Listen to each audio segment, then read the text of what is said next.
dijelaskan oleh Al-Quran. Awas, perhatikan ya, ini tolong garis bawahi betul. Yang pokok dalam wudhu itu ada 4. Satu aja, kalimatnya menggunakan kata ghasala, faghsilu wujuhakum. Ghasala itu kalau dalam bahasa Arab adalah sesuatu yang ditumpahkan pada tempatnya, dibasuh. Jadi ambil airnya ditumpahkan di wajah. Jadi bukan ngambil air ditumpahkan baru diusap. Ya, jadi ambil airnya, tumpahkan di wajah dari batas bagian atas kening sampai dengan ke dagu dengan bagian belakang telinga. Baik, kemudian setelah itu wa aydiyakum ilal marafiq. Perhatikan, ini mohon izin saya lebarkan sedikit karena sering ada kekeliruan dalam proses ini. Wa aydiyakum ilal marafiq, kemudian tangan sampai siku. Ingat, tangan disebut tangan itu disebut iyad dalam bahasa Arab, itu dari ujung jemari ini, asabi' sampai ke ujung ke sini, mendekat pada katif, dekat ke pundak. Ini tangan. Tapi dalam ibadah itu selalu diberikan batas. Batas, misal Anda bersedekap, An-Nasai nomor hadis 886, bersedekap di sini posisinya, rusghi. Jadi begitu menutup seperti ini. Atau boleh lebih sedikit, ala-sa'id begini. Tapi tidak sampai ke sini. Tapi dalam wudu ilal marafiq, jamak dari mirfaq, sampai ke sini, siku. Ya.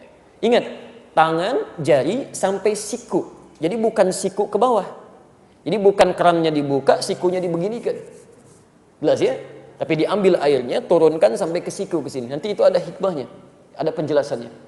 Kemudian setelah itu, wamsahu bi ru'usikum. Berubah kalimatnya dari ghasala menjadi masaha. Berbeda. Ghasala tumpahkan langsung di tempatnya, masaha tumpahkan dulu airnya baru diusapkan. Ya, masaha itu mengusap, bukan menumpahkan. Ya, yang diusapnya disebut masih. Nabi Isa punya gelar al-masih, al-masih karena di antara mukjizatnya bisa mengusap sesuatu dengan izin Allah penyakit bisa sembuh. Jelas ya? Tayyib. Dan yang diusap itu apa? Bukan rambut, tapi ru'us. Jamak dari kata ra'sun, kepala. Di sini keadilan Allah Subhanahu wa taala. Kalau yang diusap rambut, yang tidak punya rambut itu persoalan. Ya. Maka di sini diartikan dengan tidak ada penafsiran. Ya. Jadi semua ulama nggak ada penafsiran. Yang dibasuh itu kepalanya sehingga meresap ke dalamnya.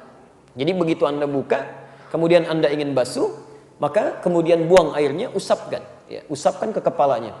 Menggunakan huruf ba di situ. Ba di sini dalam bahasa Arab ba punya 14 makna. Tapi di sini para ulama sepakat ya 3 yang bisa diterapkan.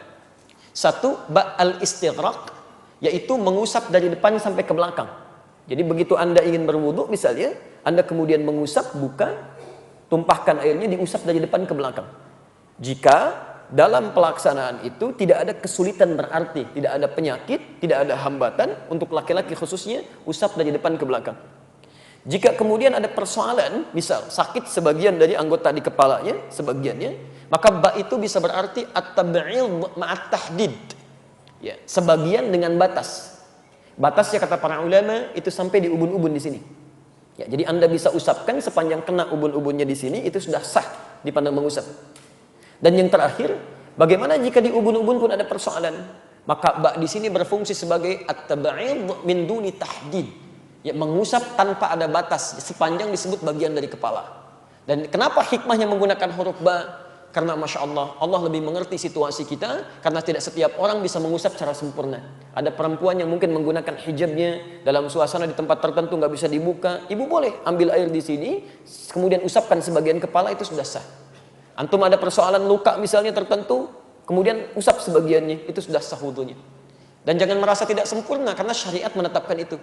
Yang keliru, walaupun dia sehat, tapi tidak mengusap kepala, cuman rambutnya aja. Sudah sisir, sudah bagus, minyaknya banyak, luar biasa, gitu kan? Gak mau berubah tampilan rambutnya, tiba-tiba utak, gitu kan? Selesai. Nah, kemudian tiba-tiba tunaikan sholat, itu tidak tepat. Yang terakhir, ya kemudian wa arjulakum ilal ka'bain, kembali membasuh, bukan mengusap, membasuh kaki sampai dengan ke mata kakinya. Itu yang pokok yang 4. Jadi selebihnya itu sunnah, dan sunnah itu berpahala dikerjakan. Ya, berpahala. Jadi kalau Anda sempurnakan dari mulai berniatnya, kumur-kumurnya, istinsyaknya,